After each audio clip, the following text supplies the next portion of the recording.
It's on. I was just letting people chat for a minute, collecting thoughts.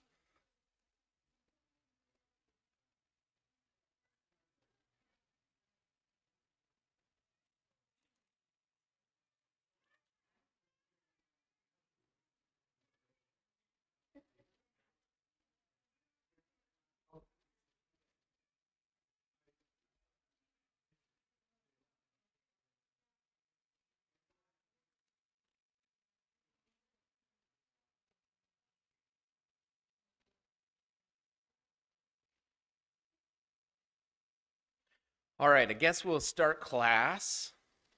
You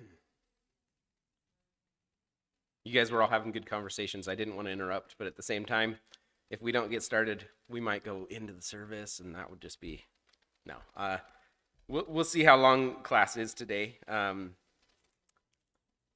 been thinking a lot about heroes of the Bible and planned several lessons for family camp and did several lessons on that. And I kind of want to stay in that camp for today's lesson. And I'm going to talk a little bit about Daniel, but um, it's interesting when we think about heroes in the Bible. It's really easy to think about people like King David that slayed giants and led armies and had great bravery and strength, or to think about maybe Samson, right? He could pull down a temple with his strength. At least maybe for me, that's some of the stories that come to mind is these heroes that were powerful and mighty. Maybe Elijah calling down fire from heaven. And, it's interesting. We think about these stories, and the funny thing is, none of them are powerful of their own accord, right? Samson doesn't have strength just because he worked out a lot. Um, David wasn't abnormally strong. He just used what he knew and trusted that God would provide. And so it's easy to look at maybe some of these extreme cases where it's like, well, that's a hero. But I wanted to kind of focus in on maybe some of the more normal heroes, but that are still extreme heroes in Scripture. And so today we're going to just be camped out in the first 3 chapters of Daniel. We're going to kind of skip through the second one, but we'll talk about it a little bit. But we're just going to be camped out in those first 3 chapters of Daniel. I did do a lesson at camp about Daniel, and some of that will be in here. So if you were there, sorry you have to hear it again. But it should be a little different too. So I want to start out by just doing a little thought experiment. This is something I did at camp, and I think that it's an appropriate way to start this. Think about from a young person being told that you are God's people, his chosen race of people, and that he has a commitment to you and your family and your nation. Pretty good story. And then think about the fact that from the time you were little, like those guys, being told how important that your nation is, and how God has made a covenant to keep you and to bless you and to do great things. Then I want you to think about a big war happening, an enemy nation coming in and killing your people in battle and taking over. How do you think that that would affect your faith? Your whole life you've been told you'll be provided for and taken care of, and God loves you and he thinks you're the most important. And then the world around you turns into war and chaos. To add like a little bit more insult to injury, then all the healthy, strong, wise, smart people, did I say young? Young people are taken away from there. And they're taken into Babylon to become servants of the king. How do you think that would affect your faith? Seems like a pretty extreme situation to be taken and thrown into. A lot of paranoia, a lot of chaos, right? Maybe a little distrust in the God that's supposed to provide and take care of you. What else might that do to your faith? Just being unsure. So that's exactly what's happening here in Daniel. Let's just read chapter 1, read some of it here. It says, in the third year of the third year of the reign of Jehoiakim, king of Judah, Nebuchadnezzar, the king of Babylon, came to Jerusalem, and he besieged it. And the Lord delivered Jehoiakim, the king of Judah, into his hands, along with some of the artifacts from the temple of God. These he carried off to the temple of God, or to the temple of his gods in Babylon, and he put them in the treasure house of his gods. Then the king ordered Aspenaz, the chief of his court officials, to bring some of the Israelites from the royal family and the nobility, those who were young men without any physical defect, handsome, showing aptitude for every kind of learning, well-informed, quick to understand, and qualified to serve in the king's palace. He was to teach them the language and the literature of the Babylonians. So he takes these royal, important, wealthy families, and he takes the best of the best, and he takes them and he makes them the king's direct servants. Now, this process wasn't just like, hey, you're now my slave, here's a chain, now follow me. This was a 3-year training program in which pretty much everything was changed in their lives. And it's interesting because this king, Nebuchadnezzar, was pretty wise, actually, as a conqueror. You can go into a nation and kill everybody, and that works. Or you can go in and you can change the best of that nation and make them your servants, and it strengthens your kingdom. And so Nebuchadnezzar makes a really wise decision in that he rounds up these guys and he takes them and he puts them through 3 years of training and he teaches them all kinds of different things. The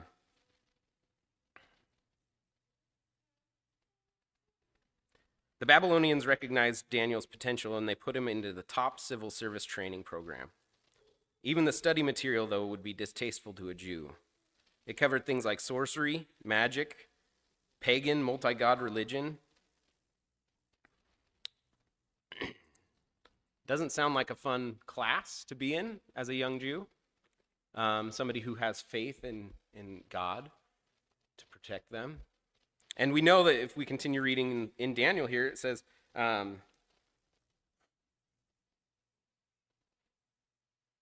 he was teaching them the language and the literature of the Babylonians. The king assigned them a daily amount of food and wine from the king's table, and they were to be trained for 3 years, and after that, they would enter the king's service. Now, why would the king be giving provisions from his table to these servants who are being trained? Any ideas? I think that that's a big one. I'll give them really good food. I'll give them really good wine, the best of the best. I'm the king. I'm going to convince these young men I'm not such a bad guy, even though I came into their kingdom and killed all their army. And then I took them away from their home. And so he gives them these provisions, these kingly provisions, and you can imagine what it might be. But it's distasteful. Now, Daniel has 3 friends. Does anybody know who Daniel's 3 friends are that we're going to talk about today?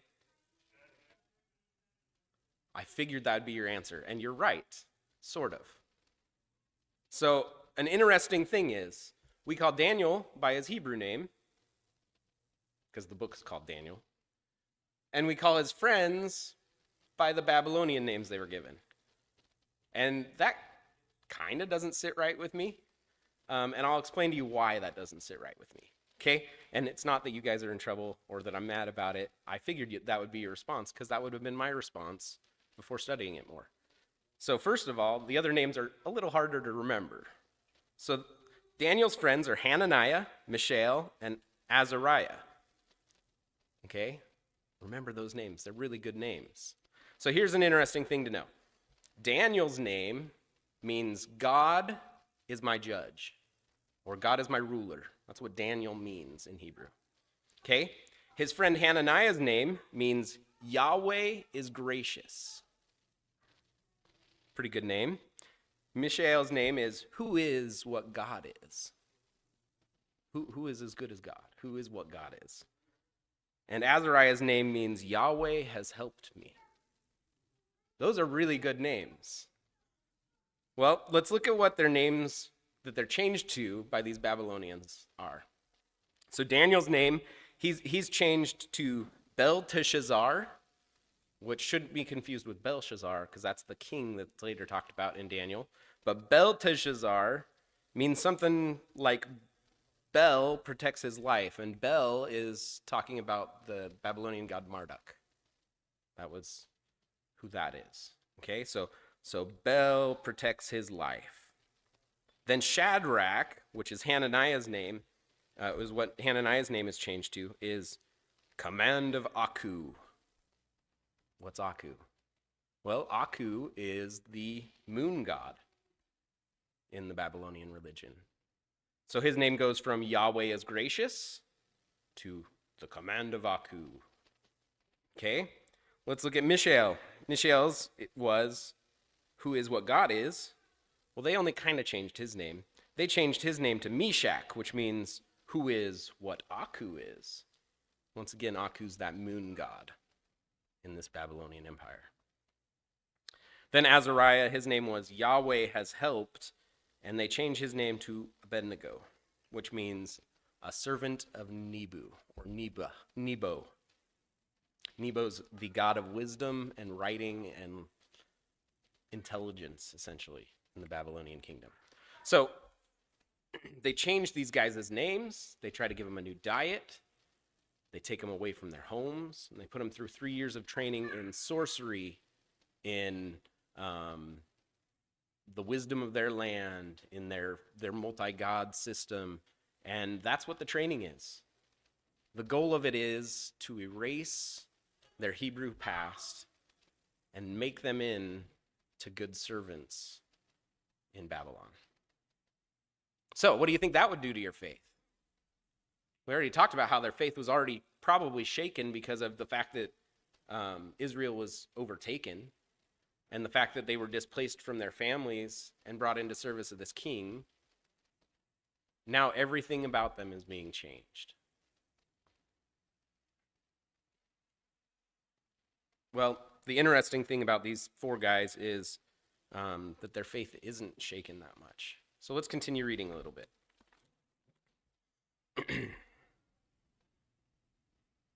Among these were some from Judah: Daniel, Hananiah, Mishael, and Azariah.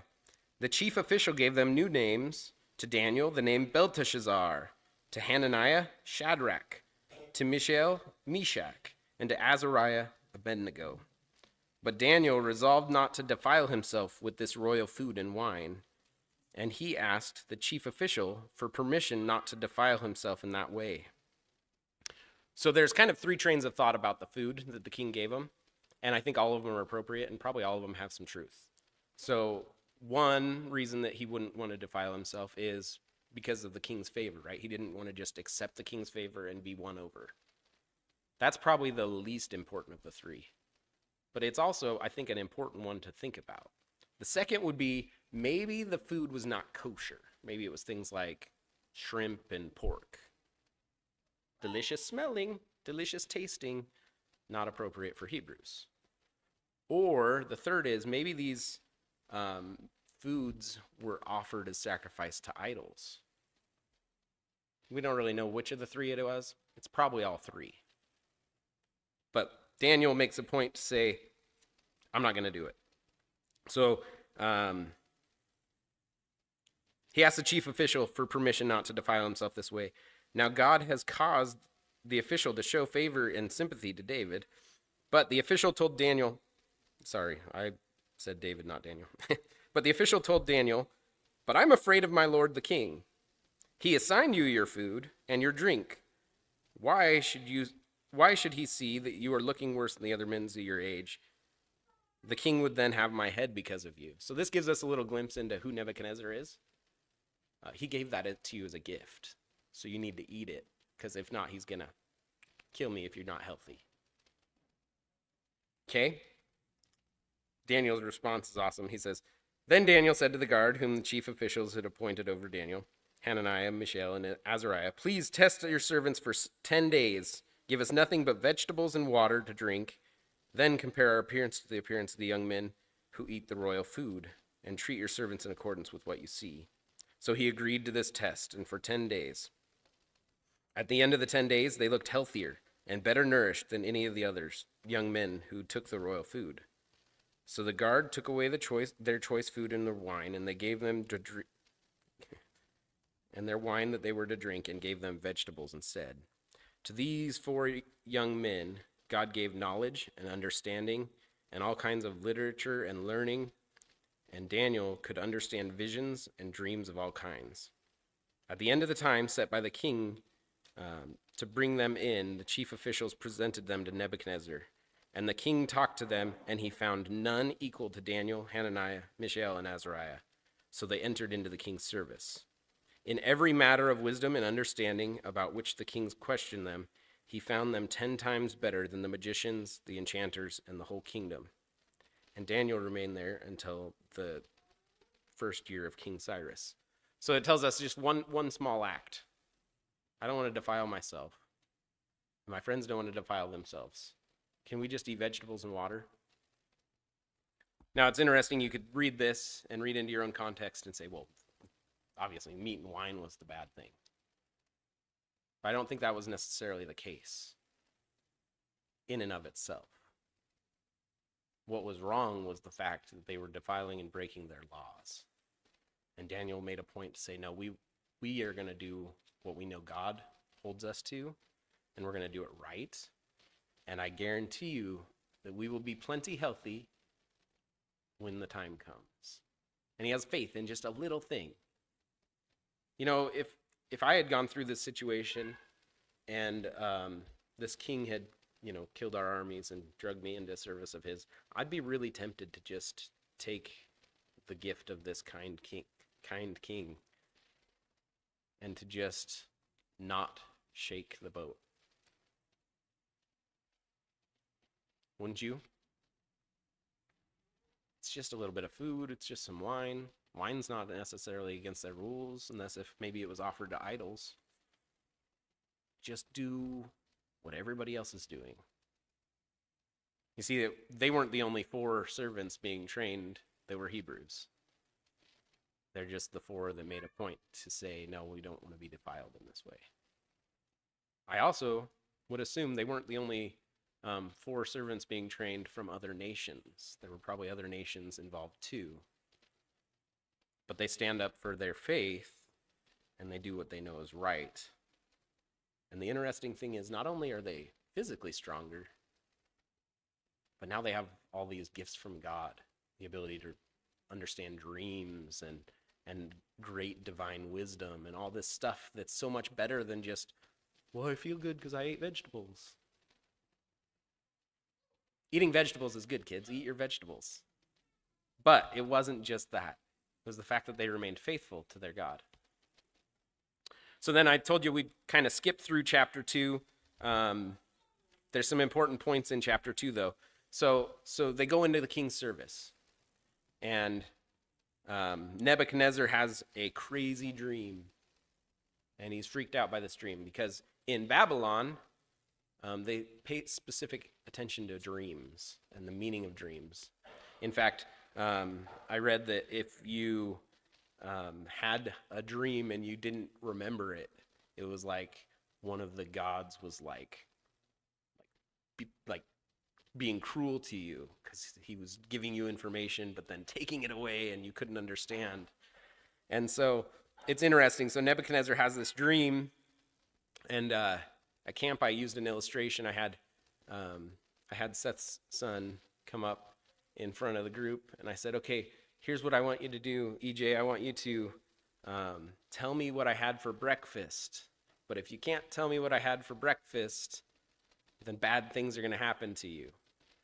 So Nebuchadnezzar basically said, no, I want somebody to interpret my dream, but I don't want you just to interpret my dream. I want you to tell me my dream. And then I want you to interpret my dream. And if you're wrong, I'm going to kill you. I said, I'm not going to be that extreme to you, Emmett, but maybe I'll push you down and like kick you a little bit or something. And Emmett was nervous, and I said, but if you can get my dream, I'll give you $100.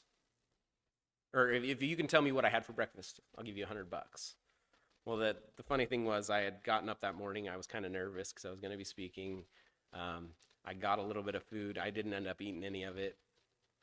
And so I didn't even have breakfast. So it was kind of a trick.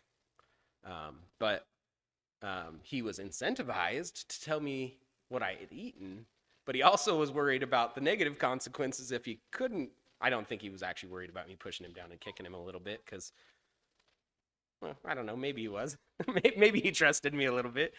But the point was, if he can't even figure out what my breakfast was that morning, how was anybody supposed to figure out what Nebuchadnezzar's dream was? Have you ever had a dream that was like, wow, that might mean something, and then tried to even explain it yourself, and you were the one who experienced it? Yes? No? Maybe?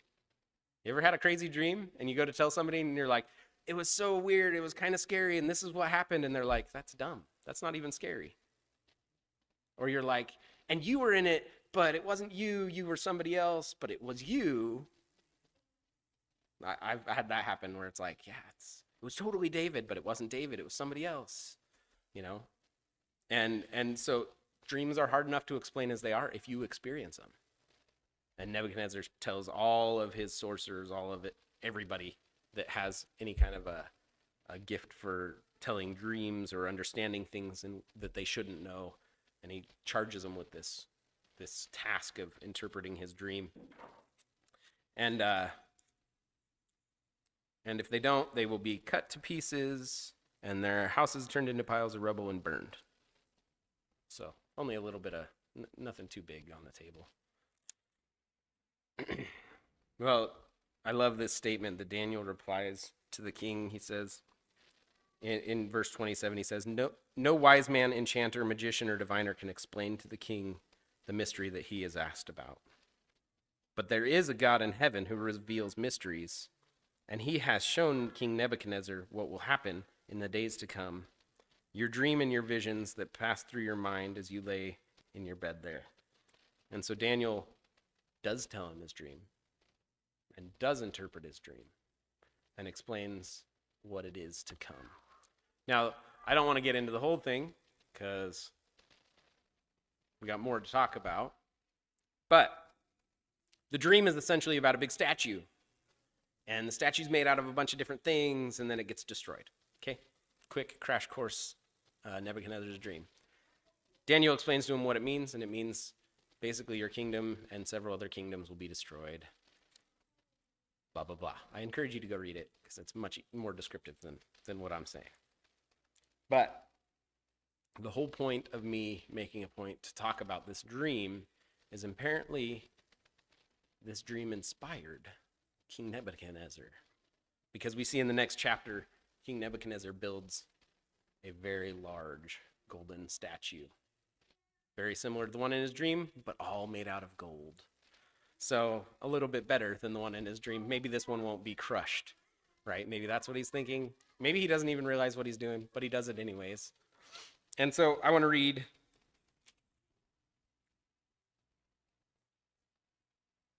I'll read and stop several times in chapter 3 here. King Nebuchadnezzar made an image of gold, 90 feet high and 9 feet wide, and he set it up on the plain of Dura in the province of Babylon. He then summoned the satraps, prefects, governors, advisors, treasurers, judges, magistrates, and all the other provincial officials to come to the dedication of the image that he set up. So the satraps, all the important people, were there assembled at the dedication of the image that he had set up, and they stood before it. Then the herald loudly proclaimed, "This is what you are commanded to do, O peoples and nations and men of every language. As soon as you hear the sound of the horn, the flute, the zither, the lyre, the pipes, all kinds of music, bow down and worship. Bow down and worship this idol.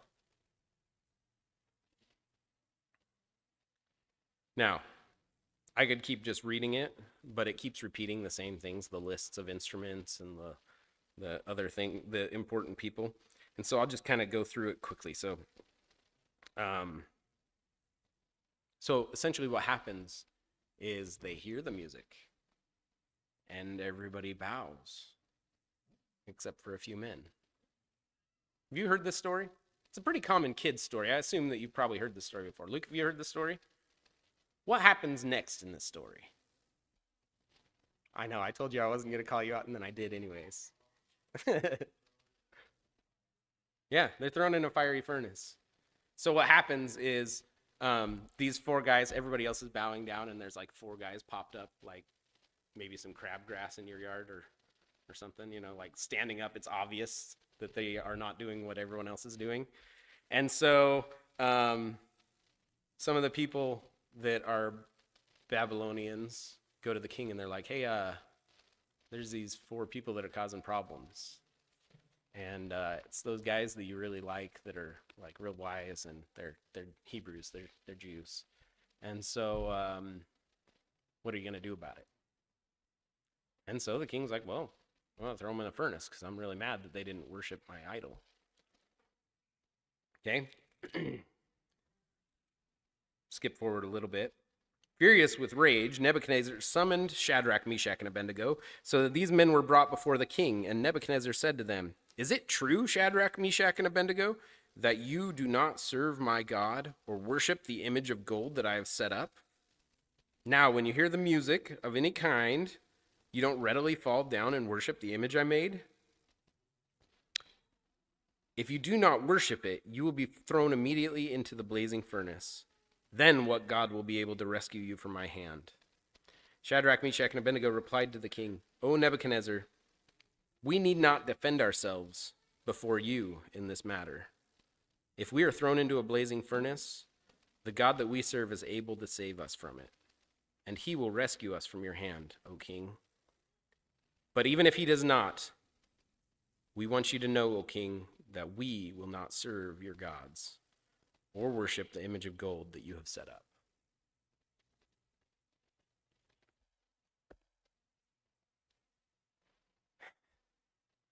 I love the, then what God will be able to rescue you from my hand?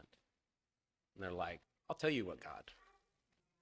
Let me tell you about a God. My God is able to rescue us. But my favorite statement is the statement of, even if he doesn't rescue us from the flames, it doesn't matter.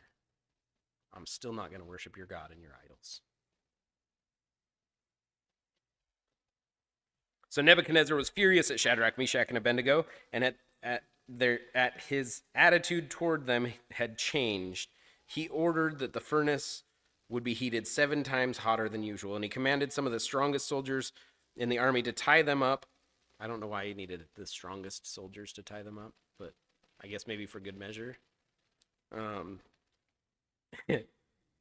So these men were wearing their robes and trousers and turbans and other clothes. They were bound and thrown into a blazing furnace.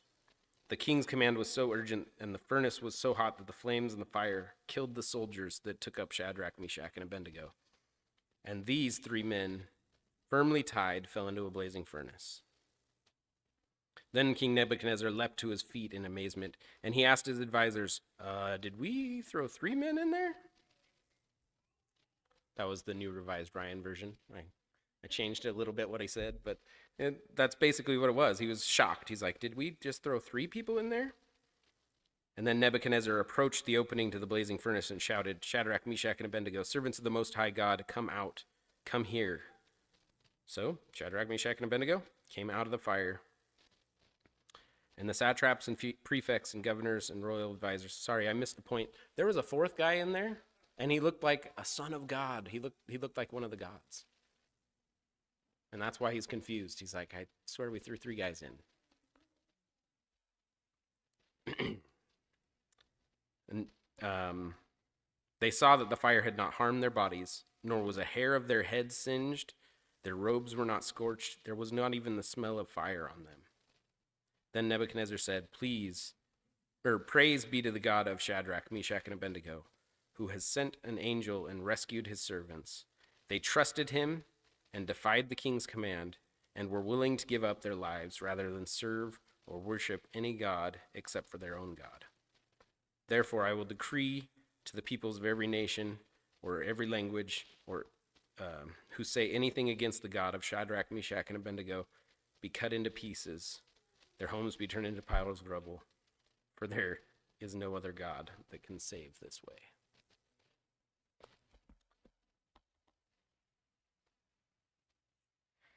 It's interesting how these men have gone from just like servants and slaves who are being completely changed to follow the Babylonian way, from their names, their food, their teachings, learning about sorcery, learning about the multi-god system, to now being enough of an example that Nebuchadnezzar praises their God. And he says, no other God can save this way. They weren't mighty men. They weren't warriors. They weren't heroes in a sense, or at least not what we think of often when we think of heroes. They just remained faithful. They trusted, and they knew that even if they didn't live, it was better to die faithful than to live dishonoring God. So if you continue in Daniel, you'll see not only Nebuchadnezzar, but several other kings that Daniel disagrees with and yet serves. And in doing so, God is honored just because of his faith and because of his commitment. For communion last week, I talked about when Daniel's thrown into the lion's den just a little bit. And it says that the people that tried to entrap him to throw him into the lion, to get him killed, could find no defect in his life worth getting him in trouble for, other than maybe the way he served his God.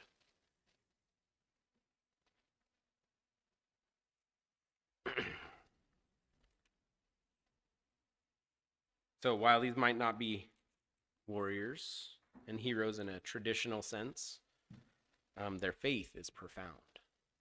In fact, when I was going to talk about these heroes of faith at camp, and I got to Daniel, and I was like, but what about these? I want to tell this story, but Daniel's not even technically in that story. It's just his buddies, Shadrach, Meshach, and Abednego, which aren't even Shadrach, Meshach, and Abednego. But it repeats that so many times, that's why we remember him that way.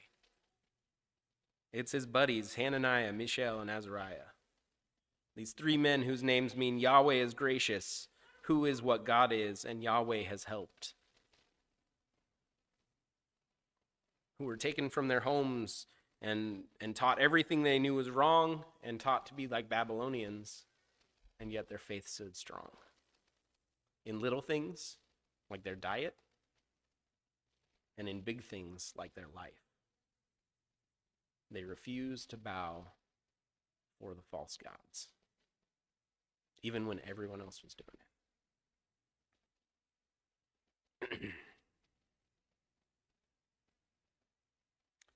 My Bible has a little note in here that I really liked the way it states it, but it says, Daniel was respectful and diligent. Even though working for pagan kings, yet he never compromised his faith. He would not bend, even when he was threatened with death. The Bible gives us no better model of how to live and serve those who do not share your respect and your beliefs. Say the only better example would be Jesus himself. Go ahead, what do you got? And God rewarded him for his faith. And the book of Daniel is amazing. I encourage you to go and read it if it's been a while since you read it. Even the visions at the end are awesome, and it gives us a description of what the visions mean, and so that's even more cool. So I encourage you to to go back and look at it if it's been a while. But more than anything else, I just wanted to share with you today. Sometimes you might not feel like a hero of faith, or like one of the heroes that you look at in the Bible. Elijah, who could summon she-bears to maul people, or bring down fire from heaven to burn an altar that was soaked in water. Or go ahead, what do you got, Vic?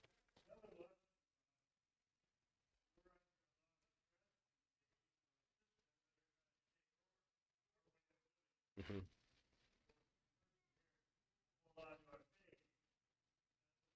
Exactly. So my encouragement is you don't have to be some great warrior. Um, David was a shepherd before he was a warrior, before he slayed giants. He really liked to play music. Not what I would consider warrior material usually. And yet, because he trusted God and he used the things God gave him, he was able to do great things and become a great warrior and slay a giant. Just like Daniel, Hananiah, Mishael, and Azariah, they were important in their country, but then they were made servants, and they weren't important. But the coolest thing about these stories is the idea that several kings of Judah didn't honor God in the same way that Nebuchadnezzar and man, I can't think of its name. What's that? Go ahead, Brittany. Tell me. I need your help.